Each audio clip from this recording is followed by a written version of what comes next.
Wartawan terkasih, terima kasih sudah datang untuk meliput lagi seruan 57 pastor Katolik pribumi 5 keuskupan seregio Papua. Kami hari-hari ini, kami mendengar, kami lihat, kami baca di media-media sosial, baik media cetak maupun video di Facebook, di mana-mana lagi seru berbicara tentang otonomi khusus. Lalu otonomi khusus itu ada pro dan kontra. Ada yang menerima dan ada juga yang menolak. Lalu kalau sudah menerima menolak, dalam kacamata kami itu artinya sudah ada gesekan. Kalau sudah ada gesekan, gesekan ini kalau tidak disuarakan, nanti bisa muncul soal, apinya bisa menyala. Itu konslet, terjadi konslet.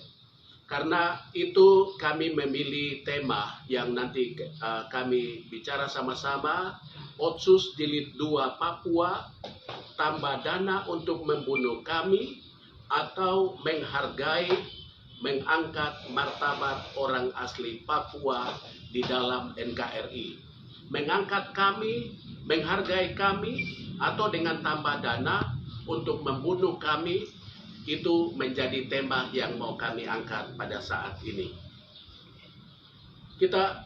Yang menjadi pertanyaan kami, kenapa sampai kami serius juga belajar hal ini, itu otonomi khusus sudah diberikan. Dari 2001, otonomi khusus sudah diberi. Sekarang 2020 dan nanti 2021 otonomi khusus selesai. Mulai dari waktu diberikan sampai dengan tahun 2020 ini masih ada suara itu terus. Kami tolak, kami tidak terima, otonomi khusus gagal. Gitu. Lalu ada yang lain juga bilang otonomi khusus baik, otonomi khusus begini.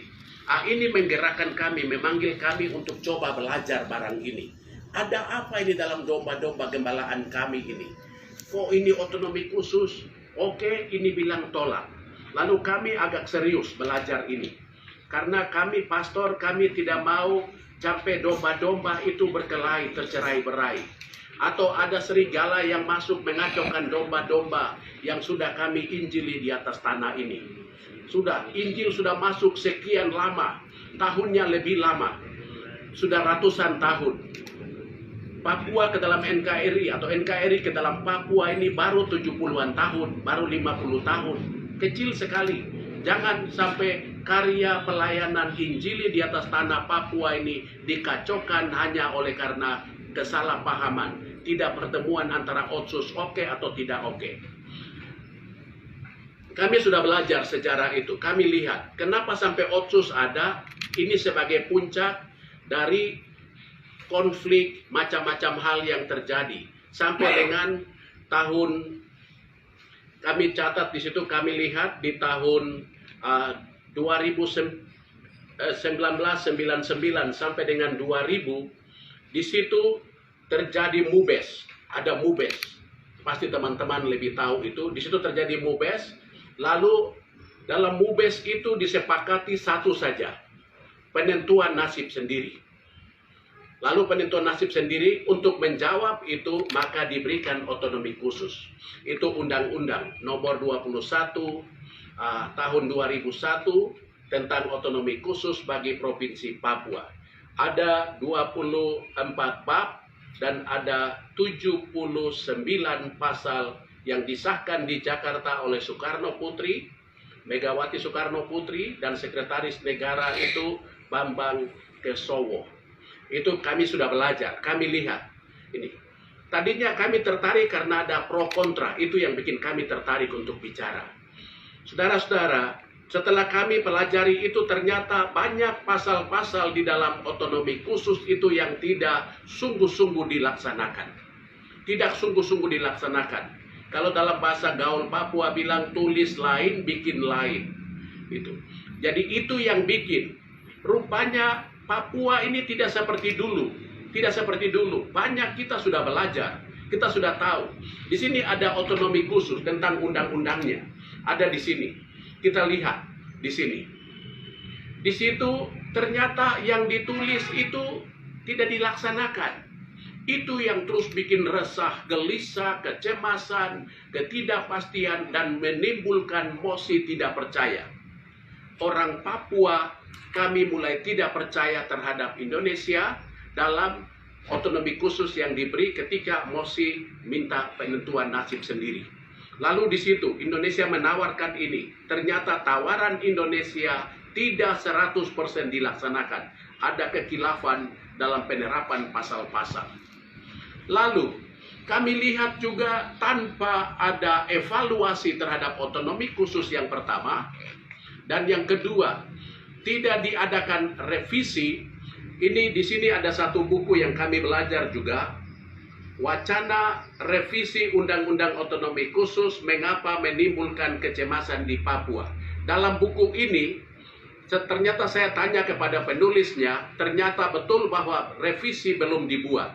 Maka sekarang kami mau ngomong. Kami minta sama pemerintah, kami sudah ikut. Bapak Jokowi buat pertemuan langsung, mereka buat pertemuan tiba-tiba, dan karena otonomi khusus akan berakhir 2001.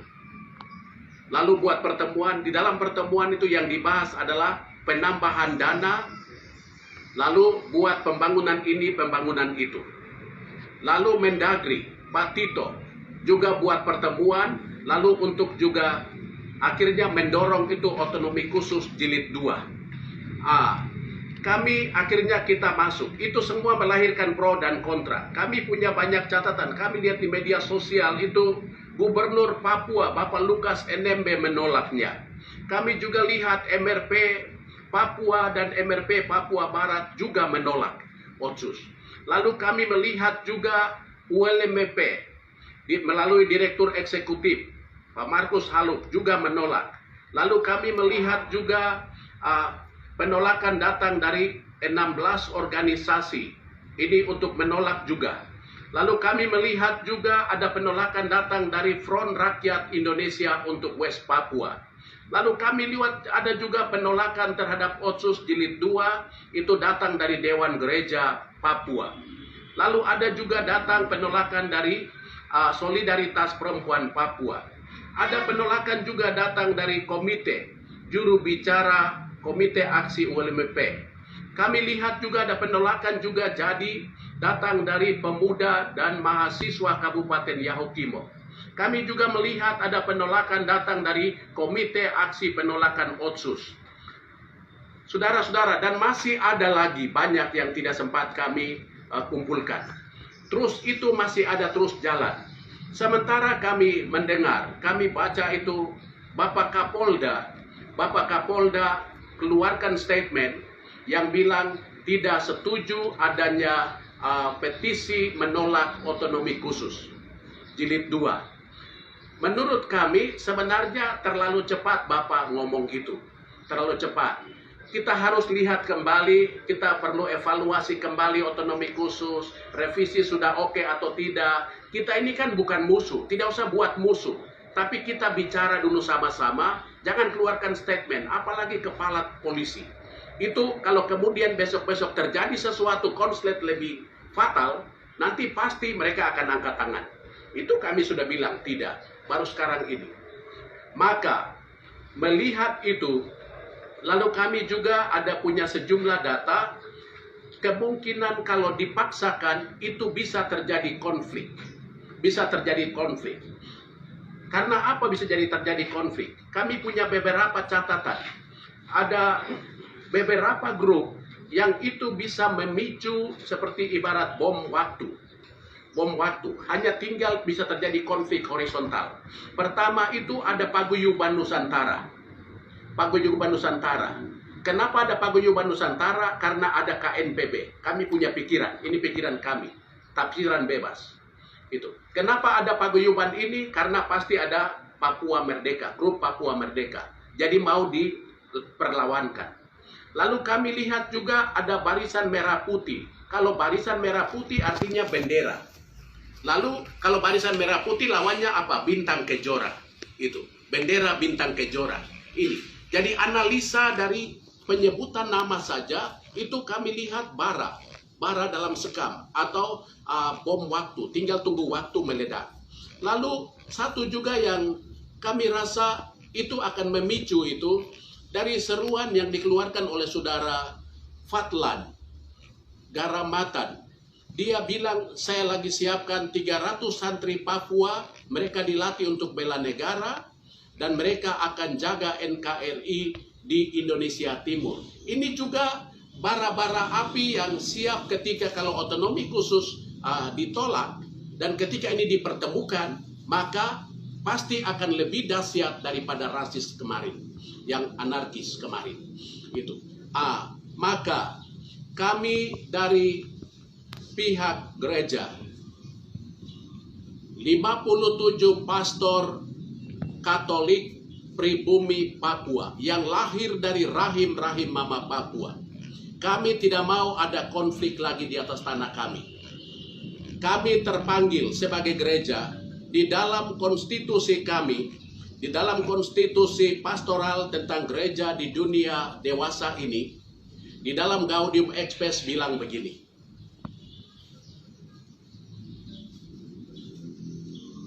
Kegembiraan dan harapan, duka dan kecemasan orang-orang zaman sekarang, terutama kaum miskin dan siapa saja yang menderita, merupakan kegembiraan dan harapan, duka dan kecemasan murid-murid Kristus juga. Maka kami ini yang lahir dari rahim mama Papua, dan kami diangkat diantar menjadi imam Katolik di keuskupan masing-masing di atas negeri ini. Kami mau memberikan beberapa seruan. Seruan yang pertama dari 57 pastor yang lahir dari rahim mama Papua. Kami tidak mau lagi dipukul, kami tidak mau ditangkap, kami tidak mau dikejar-kejar, kami tidak mau dipenjara, kami tidak mau diperkosa, kami tidak mau disiksa, kami tidak mau dijadikan tahanan dengan tuduhan makar dan dibunuh. Karena itu, agar ini semua tidak terjadi konflik, kami merindukan dan kami minta sama pemerintah untuk otonomi khusus jilid 2 tidak dipaksakan.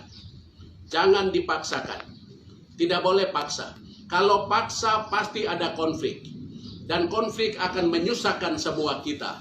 Siapapun pasti tidak suka konflik. Kalau sudah terjadi konflik, pasti sakitnya lama. Itu. Papua sudah punya rekaman jejak sakit. Jangan ditambah lagi dengan sakit berikut karena otonomi khusus jilid 2 dipaksakan. Kami minta ini. Tadi dalam seruan kami yang kedua, yang pertama tadi kami bilang tidak usah otsus dipaksakan itu untuk sama-sama secara intelektual mengerti pihak Papua yang menerima otonomi khusus, para pejabat atau elit politik siapa yang langsung menerima dana otsus itu, coba evaluasi bagaimana selama ini menggunakan uang itu. Lalu bagaimana di Jakarta? Drop sungguh pasal-pasal itu dilaksanakan atau tidak, bicara dulu level ini. Karena masyarakat di bawah itu kena getah. Dan kami ada untuk mereka. Kami ada untuk mereka yang di bawah. Karena itu kami berdiri. Kalau begitu kamu dua bicara sudah. Ini pasti ada sesuatu yang tidak beres di antara kamu dua. Elit politik dari Papua atau juga yang dari Jakarta. Maka pasal-pasal bagaimana kamu laksanakan, bagaimana praktis penggunaan. Itu pembangunan yang ada di standar oleh karena otsus supaya ada terjadi keseimbangan. Kami tetap lindungi masyarakat kami tetap lindungi umat kami dipukul, kami ditangkap, kami dibunuh, kami disalahkan, semua hutan kami diambil, semua kamu ini gara-gara kalian. Jadi kalian bicara baik dulu, lalu yang kami tawarkan adalah dialog. Bicaralah langsung dengan ULMP. Kalau bila perlu kasih jajak pendapat, referendum, biar mereka bicara supaya selesai. Jangan jadi cerita ini terus sampai anak ke generasi keberapa cerita yang sama terus. Untuk stopkan hanya ada dua itu, dialog dengan ULMP, buka referendum supaya mereka bicara, selesai, habis. Apapun hasilnya harus sama-sama jiwa besar terima. Begitu.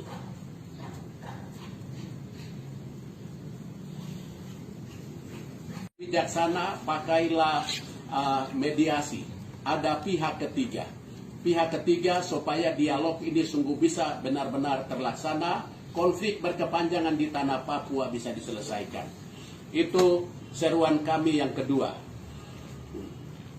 Seruan kami yang ketiga pada jumpa pers yang kedua ini dari 57 pastor pribumi tanah Papua, berdasarkan surat edaran Menteri Agama Republik Indonesia, kami cinta Papua.